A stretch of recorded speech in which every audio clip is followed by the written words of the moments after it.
is my pleasure to introduce the morning keynote speaker, Pierre-Yves Oudeyer. Pierre-Yves is a research director at INRIA, leader of the Flowers team at INRIA and ENSTA Paris Tech in France. I've always wondered what Flowers stands for, and in case you've also wondered, it is short for Flowing Epigenetic Robots and Systems. Pierre-Yves started his career in theoretical computer science at École Normale Supérieure in Lyon and received his PhD in artificial intelligence from the University Paris 6. Prior to joining INRIA, he was a permanent researcher at Sony Computer Science Laboratory for 8 years, and his research has been recognized with numerous awards and spotlights, including the INRIA National Academy of Science Young Researcher Prize and multiple Best Paper awards. His research is focused on developmental robotics, which lies at quite an interesting intersection of artificial intelligence, robotics, and computer science. In particular, Pierre-Yves has pioneered approaches to intrinsic motivation and artificial curiosity, and has showed how these algorithms can be used on real robots and can help us better understand curiosity in humans and in animals. One of the things I personally enjoyed most about his perspective is the notion that for animals and humans, there exists no external reward, only intrinsic or internal rewards, which is quite distinct from how much of reinforcement learning research has been pursued and considered today. I look forward to hearing what he has to share with us today, and without further ado, please welcome me in joining Pierre-Yves.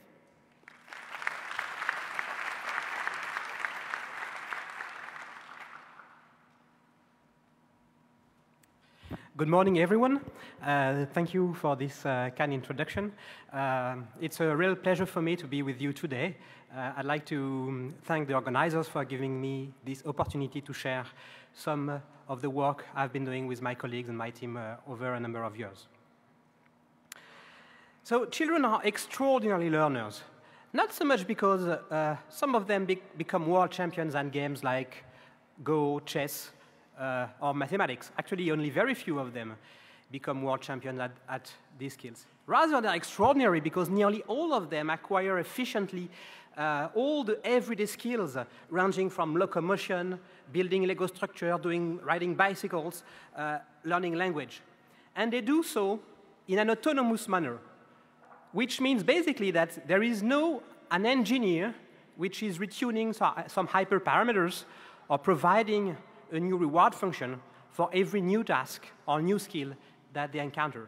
Also, they do so in a developmental manner, which means that they do learn those things in a progressive manner with a specific timing and ordering. For example, they first learn how to hold their head, then they first how to creep, how to crawl with their foreheads, then they learn how to go on the walls with their 2 legs, with their two arms, then they learn how to make 1 step with 1 arm on the wall, and then progressively 2 steps, and then they leave the arm on the wall. They don't learn right from the scratch to learn to walk with their 2 feet. And so there are some fundamental questions that one can ask. First, how do developmental structures form? And also, what is their potential role? And one hypothesis we've been pursuing is that potentially the role of those developmental structures is to enable all the learning of all these skills under strong limits of time, of energy, and of computation. So basically in my lab, and more generally in the domain called developmental robotics, we study those questions from several perspectives. One perspective is that we develop algorithmic models of aspects of human development to understand better human learning and development. Then we try to apply those insights to the field of AI and machine learning to see how we can make more flexible machines. And then we try to also apply those insights to develop educational technologies. I will try today to illustrate different aspects of these dimensions. So we studied several families of developmental forces that basically act as guidances or constraints over the learning in infants. So one of them is body morphology. An example is this passive dynamic worker that was made by Tad McGeer a long time ago. So here you have no CPU, no motors. You just have the interaction between a bio-inspired mechanical structure and gravity. And this is spontaneously generating some structured gate. On the right, you will see an extension of this idea where here you have a bio-inspired vertebral column, and you have elastics all over the body, and a few very, very simple and trivial PID controllers. And yet this robot is able to equilibrate in a very robust manner. And even actually, we can take him by the hand and lead him. And this is something that's completely emergent. This is something actually we discovered while demoing this robot at a public demonstration 10 years ago. And actually, at some point, there were children who were playing with the robot and taking the hand of the robot, like this little girl, and the robot just followed. And Olivier Lee, who was just next to me, who was the man who made the hard work, programming everything, I said to him, "Did you program that?" I didn't know. He said, "No, I did not program that." And actually, we thought about that, and it's just that just by lifting the hands, it's changing the center of gravity, and then the game of elastics all along the vertebral column is provoking a cycle which makes follow the child. And so you can see that morphology can produce actually self-organized structure, and then learning to walk, learning certain interaction with physical interaction with humans can actually leverage those structures, and it makes learning much more easy. So there are other forces we study, cognitive biases, for example. So for example, in the domain of language acquisition, children learn very quickly the meaning of new words. So for example, if I tell you, and adults also, if I tell you this is a weebidoo, probably you will make in your head the hypothesis that this is what you know is a microphone. You will not make the hypothesis that maybe weebidoo is something of a particular color, of a particular shape, of a particular weight. And the reason for that is that we have some kind of biases in our head where when we hear a new word, the hypotheses we prefer are in terms of what we can do with those objects. So that's what's called affordances. So there are all other families of constraints, such as, for example, social guidance.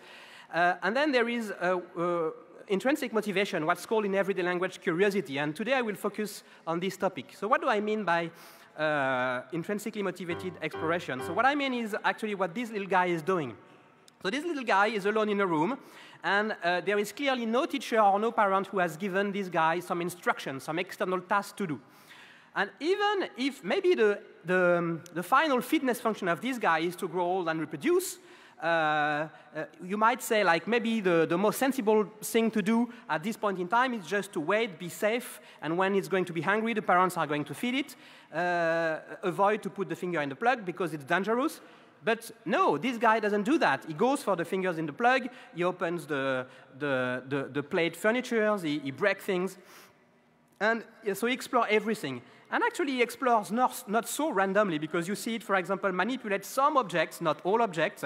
If you would send random motor commands to his body, actually his body would very rarely even touch the objects around. And he would also play with all objects equally well, and they don't play with all objects equally often. And it's very difficult, actually, to make the children not do this spontaneous exploration. Let's look at a typical example, a typical experimental paradigm that's used in developmental psychology. So I'm going to show you a video that's about an experiment about tool use, which is often used as a benchmark for sophisticated capabilities like task decomposition or planning. And so here the idea is that the experimenter puts a very salient, colorful toy in a tube, and he assumes that because it's a very salient, colorful toy, the child will want to get that toy. And everything else in the environment is on purpose made to be very dull. No color, no apparent meaning, no familiar to the child, very simple shapes. And that goes like this. So this was a typical run of the experiment. And so the end is that here, in the typical paper written in this literature, this child passes the test. But now let's look at the making of, like the full video of this guy.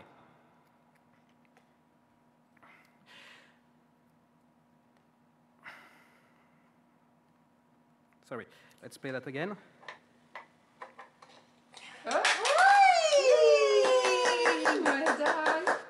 No, that's the following. Sorry, let's play that again.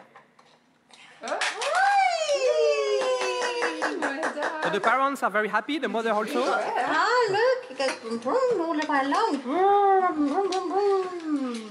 All right. Yeah. And the child wants to put the car back into the tube. So what the hell? The goal was to get the car. So let's look at another child. So here it's a little girl. She's extremely concentrated. Looks like she's planning for some things. Okay. The car fall out? Okay. Yay! Well, Mother happy. Experimenter happy. Okay, so in the paper, she gets the benchmark, she succeeds. But did she really succeed? So here is my favorite child. This one does not care at all about the car, about the tube, whatever. He just discovered that with a little piece of wood, he can actually draw on the apparatus, and he can make some noise. This guy is a genius. He just invented and discovered a tool that the experimenter and the parent did not even have the idea. But he fails to the test. He fails to the benchmark. So in the paper, it's a 0. But did he really fail? So here, by the way, it's an opportunity to see that using benchmarks to evaluate some aspects of intelligence can be sometimes very misleading. I let you make the extrapolation you want. So psychologists actually began to discuss and to study such curiosity-driven exploration already in the 40s and in the 50s in the last century. And basically, they hypothesized that the brain may contain circuits that push infants to be intrinsically interested in things like novelty, cognitive dissonance, surprise, optimal challenge. And for example, recently there is the theory of flow, and flow is one of those theories which says that the brain likes challenges of intermediate complexity, and this is where the name of my team is coming on, flowing epigenetic robots and systems.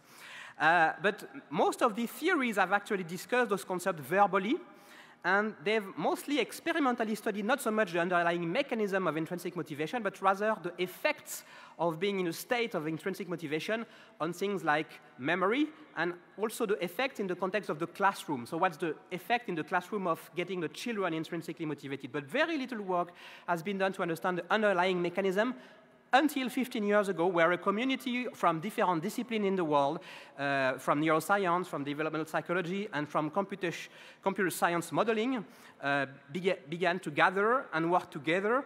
And basically, we've tried to develop some kind of framework to think in a theoretical manner about those mechanisms. So basically, we've taken the perspective of the child as a sense-making organism, which is basically exploring the world to make good predictive models, and most importantly, to control the world. And so it means that on top of a very standard learning loop, where the infant, the child, but also the adult is making experiments to learn about the world, there is some kind of meta-architecture and meta-model which is constantly monitoring the quality of the model of the world and computing some measures of interestingness to choose which are going to be the next interesting experiments. And there are several kinds of experiments that children can actually do. So for example, on the left here, you have children who can mix chemicals, and they want to predict what's going to be the color of the chemicals. That's what we call prediction experiments. And then on the right, you have children who imagine in their head a goal, like building a tower or building a bridge, and then they put in use all their internal world model machinery to try to guess the action to do that.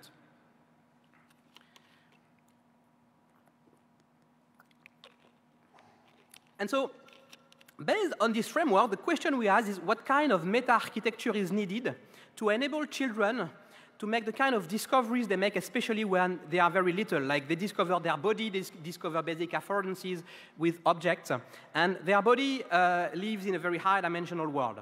And so that's why we've been using as a tool for modeling these mechanisms robotic playground, a bit of this type, of the type that you see right now. And on the left, for example, you see a robot that's going to learn basic affordances, pushing pushable objects, grasping graspable objects. And actually, within the same process, it's going to be able to discover. So he has a vocal tract, a simulated vocal tract that enables him to produce sounds. And he will discover that the sound he can produce actually produce contingent effects and reactions from the other robot, which is programmed to react contingently to the vocalization. So that's kind of modeling the origins of speech communication. On the left, you have another setup, which I will describe in a few minutes. And what's important to understand is that there are several kinds of ingredients that are going to be very useful to make those models work in this kind of environment. So first of all, those machines, they produce actions and movements not at the very low level, like every millisecond they decide for low-level muscle actions, but rather they use what's called dynamic movement primitives with a higher-level dynamical systems with parameters, and that's model neuromuscular synergies, which are basically some kinds of neural networks, very low-level neural networks on top of the muscle machinery, which are producing already structured movements over time. Then, also, for example, if we are modeling the discovery of affordances, we are not going to start from a perception of the world that's based on pixels. Rather, like infants in the real world, we assume there has already been long perceptual learning going on, and these robots basically perceive the environment in an objective-based manner. Another dimension and ingredient is that these robots are going to learn in a self-supervised manner forward and inverse models of the world using a lot episodic memory. And finally, and this is what I'm going to focus on today, they are going to use mechanisms for organizing autonomously their learning curriculum. So the question is, what's an interesting learning experiment? There are many ideas that have been proposed by many fields, most of the time independently. Some of those ideas are, for example, maybe what's interesting is situation or experiments that lead to high prediction errors or high uncertainty. But actually, if you put that in a robot that's put in a real world, you will quickly discover that it's producing very strange behavior. For example, you will see your robot spend all its day moving its arm and staring at the window. What is it doing? He's actually trying to predict what's going to be the next color or the next shape of the people, of the cars, or of the clouds going through the window. It leads every time to prediction error and uncertainty. You told him to maximize prediction error and uncertainty. It is doing that. So it's a bit stupid, of course. So we need to have some other kinds of mechanisms. So among the other mechanisms, one that we've been studying a lot is what we've been calling the learning progress hypothesis. And it's been particularly interesting because on the one hand, as I will show later on, it enables quite efficient learning in high dimension in robots, but it's also enabled us to reproduce and to model particular developmental phenomena in infants. And the basic idea of the learning progress hypothesis is that the interestingness of an experiment is basically proportional to the amount of change of errors in prediction or to the amount of change in goal achievement errors.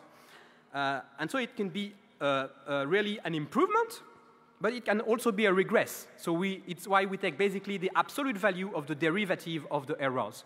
And why it's also important to take the absolute value is that sometimes in some environments, the learner may forget, or some aspect of the environment may change, or the body also may change. For example, the infant is growing, the body is changing, and at some point there are skills which were mastered before which are not anymore mastered. And so the brain needs to refocus and to repractice those activities. And this can actually organize exploration. Let's see how. Let's imagine that there are 4 activities with different learning profiles. And if we basically use the principle I just presented to you, the robot is going basically to explore first the activity which has highest learning progress, here number 3. And then when it reaches a plateau, it will automatically shift progressively to activity number 2, which then has highest learning progress, while all the way along trying to avoid the activities which are either too easy or too difficult. OK, now what I just explained to you is a bit simplified, because here you see already that there are kind of 4 activities in the world, and you already see the shape of those learning curves. But for an autonomous learning agent, it's not possible. It doesn't know that in advance. So the real difficult question is how to do that in practice in autonomous organism. So let's see a framework which enables to do that. So imagine you have some robots. They are able to produce parameterized action policies starting from state S. Those policies may be neural nets, but actually in what follows, as I said, it will be dynamic motion primitives. Then they roll out for a certain amount of time the policy. Then they observe a sequence of microstates and microactions. But what's most important is that from this trajectory, they can compute behavioral descriptors, which are characterizing the full trajectory. So this could be, for example, the mean speed of an object, or the vector of parameters of a Bézier curve that's fitting a trajectory. Or that could be a learned, like a learned recurrent neural network embedding. And from this, they are going to learn 2 kinds of models. So first of all, they are going to learn forward models, which basically map policy parameters and states to the corresponding behavioral descriptors. They are going also to learn inverse models. Inverse models take as input a target behavioral descriptor, and then they provide as output parameters of policy. So for the forward model, you can use neural nets, but typically what we use is rather a combination of episodic memory and local regression, like a locally weighted regression. And then for the inverse model, we typically rely on the forward model, running an optimization and initializing it, again, thanks to the episodic memory. And how do we do exploration based on that? How do we use the notion of learning progress? There are actually several ways to do that. The first way to do that is based on the forward model. Maybe you can measure the learning progress in different subparts of the forward model and sample action parameters in parts with high learning prediction progress. That's prediction experiments. And then you can also do that from the inverse model. You can measure the competence progress in different areas of the inverse model and then sample goals, sample target behavioral descriptors that maximize this competence progress. And that's what we've been calling intrinsically motivated goal exploration. And as these things may be high-dimensional and quite complicated, how do we do that? So let's take the example of prediction experiments. So this little space is the space of action parameters and of the states. And progressively, there is an algorithm for splitting that space into subregions. And in each of those subregions, the agent is monitoring the evolution of errors. And it's computing, estimating the derivative and the absolute value. And it's going to use that as the utility function of a bounded algorithm. Here it will be a kind of X3 algorithm because it's an unstationary problem. And it's actually also going to monitor the learning progress at a different level of the hierarchy.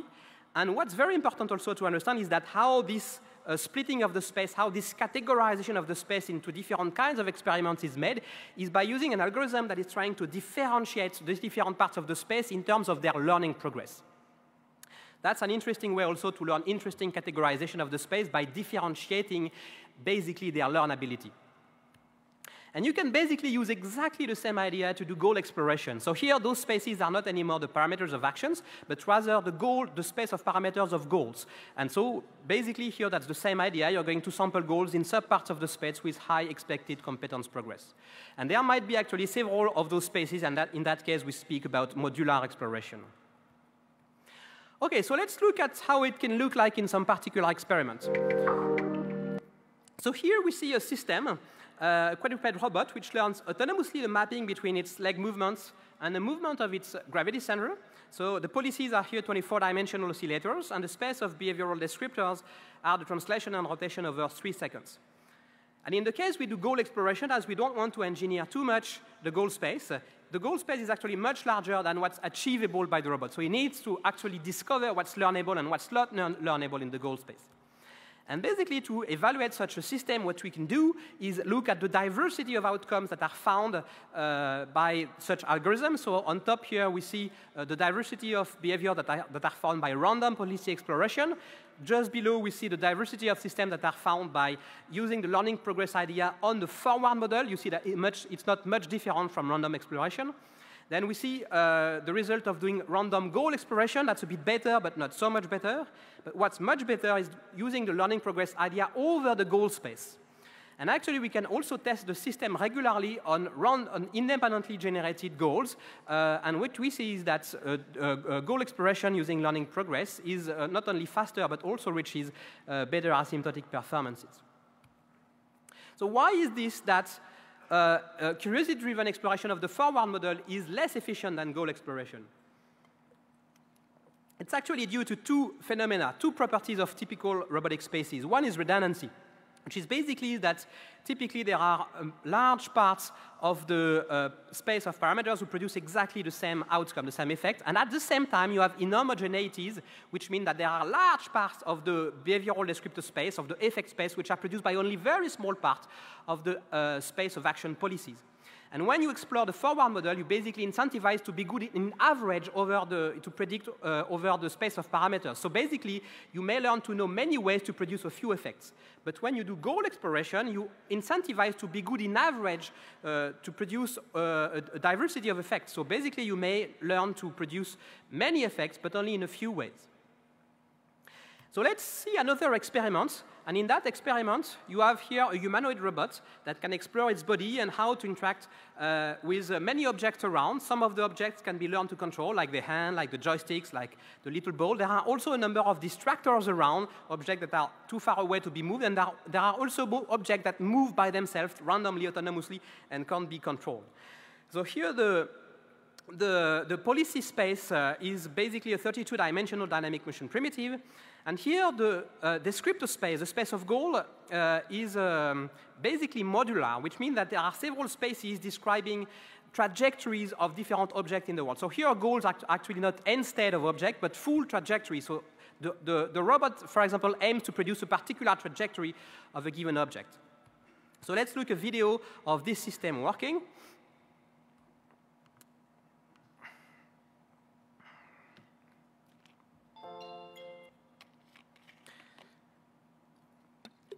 So initially, the system knows nothing about its environment. So it begins to sample all objects equally often. But very quickly, actually, it will discover that among the different objects, there is one which is actually producing more learning progress than the other one, and that is the hand. There are also different objects you will discover later on. Let's wait a little bit. So actually, this little ball, when it goes in certain places of the playground, is going also to produce lights and sounds. And so by initially exploring the hand, it will actually increase the diversity of movements it creates with the hand. So that's basically a visualization of the interestingness of playing with the hand. And by focusing to play with the hands among the many other objects, it will actually increase the probability to discover a movement that actually makes produce effects on the two joysticks. And the two joysticks become a source of learning progress. He focuses on them. And actually, one of them also produces effects on the electric toy, the white electric toy in front of it. And so now the electric toy becomes a source of learning progress. He focuses on that. And he's going to begin to basically play by giving goals to the toy. And then, as a side effect, he will discover quite quickly how to move the ball. And actually, he will discover a number of original ways to move the ball. We'll see that just in a short moment.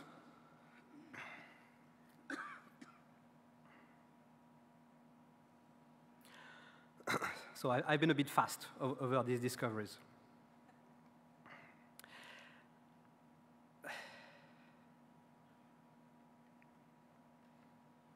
He discovers a bit later on how to produce the light, how to produce the sound, by moving the ball at particular places. And then, yes, this movement. He actually also discovers one possible interesting thing, which is completely to hide the ball. And that's also something we did not expect, because it's just by chance that his effectors can do that. And all the way along, actually, he also learns not to play with other objects. So something also that's possible with this family of algorithms is that humans can come and show demonstrations, or also show saliency to particular objects to play with. What's interesting is that if you want to use that setup more from a traditional engineering perspective, and for example, you might want to use the reinforcement learning algorithms to have the robot move the ball, and of course, you don't allow yourself also to have demonstration like here at the end, then you might, for example, have a reward, which is if the ball moves 1 centimeter, that's 1 point, 10 centimeters, 10 points, 0 centimeters, 0 point. And if you do that with a reinforcement learning algorithm, a vanilla reinforcement learning algorithm, it will actually not work, because as long as the algorithm does not have any example of a policy that gives actually a non-zero reward, it will just do random exploration at the level of low-level motors, and you will wait very, very, very long before it discovers this kind of things. Instead, what's a very robust strategy to discover how to move the ball is a bit actually to forget the ball, to be curious about all the objects around, and because of the structural coupling in the environment, it will enable the robot to discover that in a few hours. OK. In the experiments I showed so far, the goal space representation, as I explained to you, were handmade, and they were object-centered. I know many of you like to work with starting from pixels. And we've also explored this possibility, even if we think that it's not so much what children are doing, because we think that they've already acquired a high-level object-based representation when they learn affordances. Still, we tried. And for example, what we've been trying is to have an agent that is observing other agents moving around, and using, for example, a beta VAE algorithms to learn a disentangled embedding in an environment where there are controllable objects, but also objects who move by themselves and that are not controllable. And so this beta VAE embedding is then used as a space for doing goal exploration, and those different dimensions are used by the kind of algorithm I presented to you to set goals. And what's interesting is that by using the learning progress measure, the system can actually identify among the disentangled variables who may actually correspond to the different objects, which ones are controllable and which ones are not, thanks to the measure of learning progress. And so that's a way to discover discover independently controllable features. And what we could also discover in relatively simplified setups is that we can have the system work as well as the hand-defined system. In more realistic setups, like the robotic setups I showed before, it's much more difficult because those beta VIO algorithms are not robust enough, at least from our perspectives. So let's go back to children.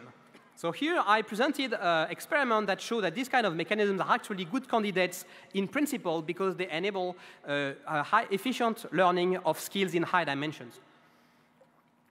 But what about modeling precise child developmental data?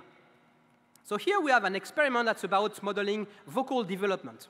And we are basically going to use the exact same kind of algorithms I presented before, but here we are going to do that into a sensory motor space that's very closely modeling one sensory motor apparatus of the human, which is the vocal tract. So we have a physical, a virtual physical model of the vocal tract, and of the organs who produce sounds, and then a model of the ear and the physiological system of auditory perception. And the goal exploration algorithm is going to explore, to make experiments using the learning progress idea to learn about that space. There is an additional mechanism here, is that in the environment, there is also a model of an existing human social peer, which has already an organized speech systems with particular vowels, for example. And basically, the learning robot can also, the learning model can also decide when and what sound from the social peer to imitate, and which means to choose as a goal, based on learning progress. And what we see is that here again, we see some kind of self-organization of developmental structure. So within an initial self-exploration phase, we have a typical sequence that appears. So first, the vocal learner discovers how to control phonation. Actually, most movement of the vocal tract don't produce sound at all. Then it focuses on vocal variations of unarticulated sounds, so things like ah, rah, rah. And then finally, automatically discovers and focuses on babbling with articulated proto-syllables, which means like ba, ba, ba, ma, ma, ma. And actually, as the vocal learner becomes more proficient at producing those complex sounds, imitating vocalization of peers starts to provide high learning progress. Initially, it makes no learning progress at all imitating the complex vocalization of the social peer, so it does not spend a lot of time imitating them. But later on, after acquiring the building blocks of vocal tract movements through self-exploration, now we can make learning progress, and now it becomes interesting. And there is this shift from self-exploration to imitation. And all those structures are typically what we observe, actually, in the development of vocalization in infants, as shown by the work of Oudeyer and his colleagues. And what's also interesting is that if we do experiments many times, we observe regularities. So there are typical stages that I just mentioned that appear very, very often, but at the same time, there are never two individuals who have exactly the same developmental trajectory. And sometimes some individuals have a trajectory that's very different. And that can be understood by the fact that actually the interaction between the learning system, the intrinsic motivation system, the body morphology is kind of a dynamical system with several attractors. And because the learning and the intrinsic motivation system are stochastics, then because of the contingency of the exploration, the system will fall in one of these different attractors. And actually, this duality between regularity and diversity is also a feature we observe in child development. And to further those experiments, we've done experiments actually to combat a bit to the kind of setup I presented at the beginning with the infants learning to use tools. And we've extended those models also to include the possibility for agents to produce sound. So here we have an agent who can learn how its body can produce effects in the environment with its arm, but also with its vocal tract. And so we have, in front of this little agent, a table with various objects. Some objects can be used as tools to retrieve other objects that are far away. And then there is also a model of a caretaker, which is producing various kinds of speech sounds. And for example, when the learning agent is touching one of the objects, then the caretaker is actually producing the name of this object. And the learning agent, again, is going to do goal exploration by setting goals, by trying to produce effects on various object environment, including the sounds. And what's interesting is that it's going to discover progressively not only that it can grasp the different objects with its hand, it can use some objects to move around the different objects, but it can also use its vocal tract to produce sounds that produce a particular effect in the other social caretaker, which is not only to produce sounds, but actually something I forgot to tell you. Also, when the learner producing the name of an object, the caretaker is basically basically grasping the object and putting it in front of the learning agent. So when the learning agent wants to play with an object, he learns that he should produce a certain pattern of sound waves, which is going to produce a pattern of behavior in the other agent, and then get the toy. So that's basically the discovery of the linguistic function of speech communication. So continuing on this track, let me now extend to a multi-agent setup, but I'm going to show you something a little bit fun, because that's an art actually experiment that was made, but I thought it's fun because it illustrates some further ideas. So here, basically, we have not one agent, but we have several agents. They are equipped with the kind of curiosity-driven exploration system I just described to you, which enables them to discover how their movements can produce effects in the objects nearby. But they also play what's called language games.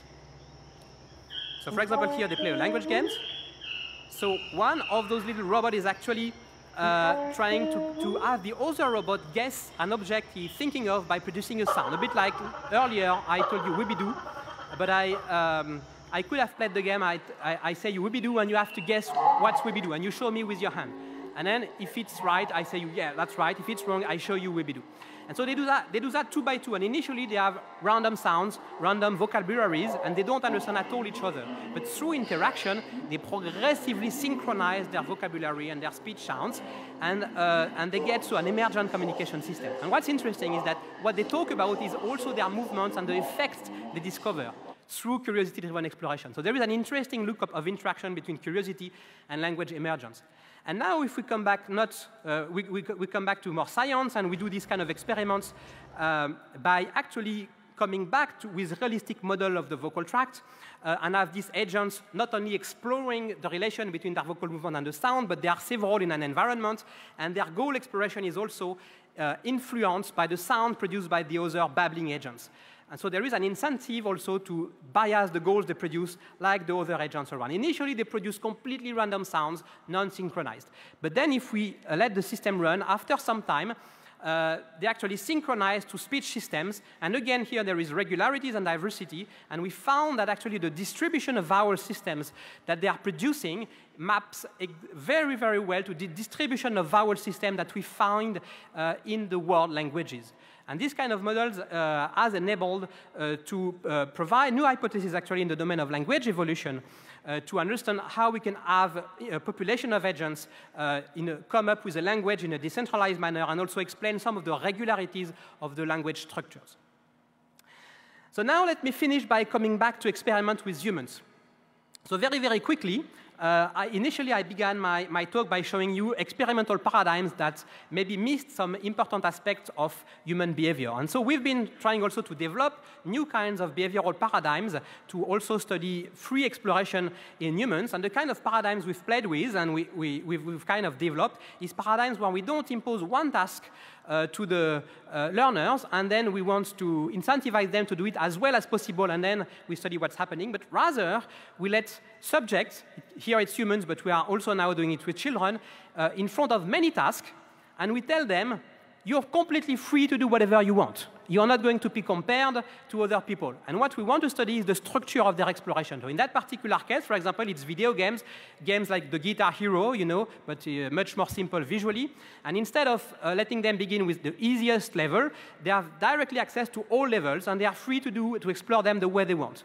And what we observe is that, interestingly, they will actually organize their exploration by quickly focusing on those levels of intermediate complexity, which corresponds to the highest learning progress that they are being made. Also, they are doing a few stuff which are a bit beyond the models, the prediction of our models. For example, what they do is that even if they know that there are some levels that are very, very difficult for them, for example, they fail completely at level 50, and still they want to go at level 70. They are curious about how bad they can be. This is not completely well accounted by our models so far. And let me finish the few minutes quickly by showing how such fundamental research in cognitive modeling and AI can also find applications in a high-stakes societal issue, which is education. So instead of generating a learning curriculum for robots or machine learning algorithms, we're actually able to show that those curiosity-driven algorithms I presented can allow to generalize personalized curriculums for human learners that maximize learning efficiency, but also motivation. So an example is, for example, the personalization of sequences of exercises for learning arithmetic skills that we've been experimenting in primary schools in France over more than 1,000 children. And so the basic idea is to track for each student the learning progress according to various properties of exercises, and then to incrementally propose exercises that maximize learning progress. So the principle is the same as before. So there is a space of exercise families organized in a graph. So here there is a graph which is constraining a little bit. And each node is a family of exercises with similar parameters from which one can sample. And so initially the system is hot-started by considering only the easy nodes in the graph. And basically we use this learning progress to sample the exercise in the different kinds of exercises in those nodes. And also, we don't totally impose the exercises. We recommend exercises to the children, for example, 2 exercises, and they have the final choice. And that's also important.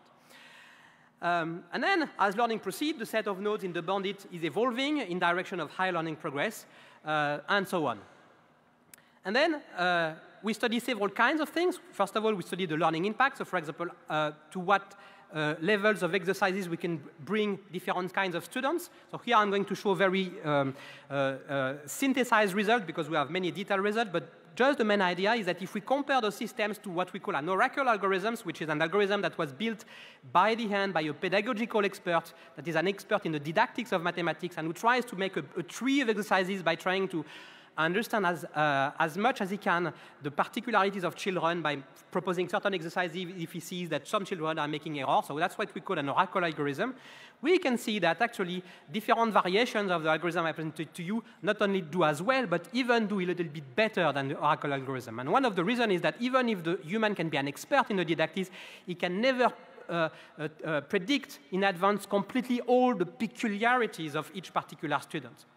And we are also actually studying the motivational impact of those systems on the children. So we use relatively standardized questionnaires that are used in the psychology literature for measuring intrinsic motivation. And so, for example, what we can see is that there are some variations, some instantiation of those algorithms that enable the children also to be more intrinsically motivated about the activity of learning those mathematics than by using the oracle algorithm.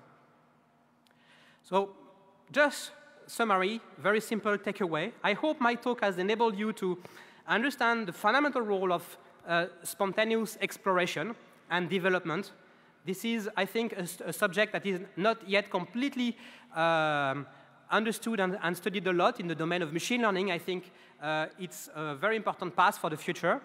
I highlighted the concept of autonomous goal exploration and the concept of learning progress. I showed to you that it can be used to enable real-world robots to learn relatively complex skills in high dimensions. It can be used to model the way developmental trajectories self-organize in human infants and to model discoveries such as tool use and aspects of language. And I showed you that it can be used to gain also educational technologies. Thank you.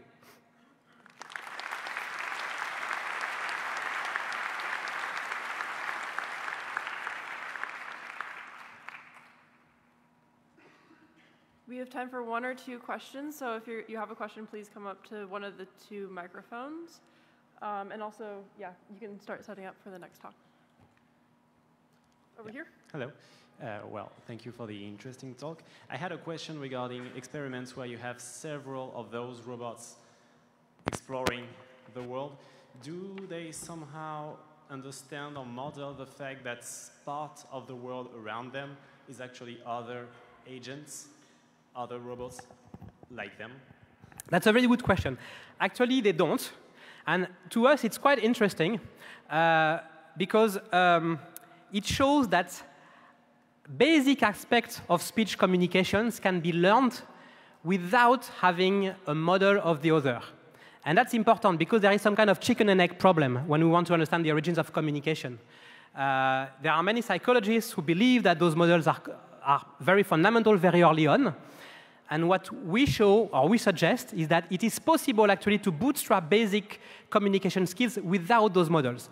And also this enables to understand how the structure of interaction that comes out of the system can actually probably enable an easier way to build models of the other later on, because now there is this organized structure going on.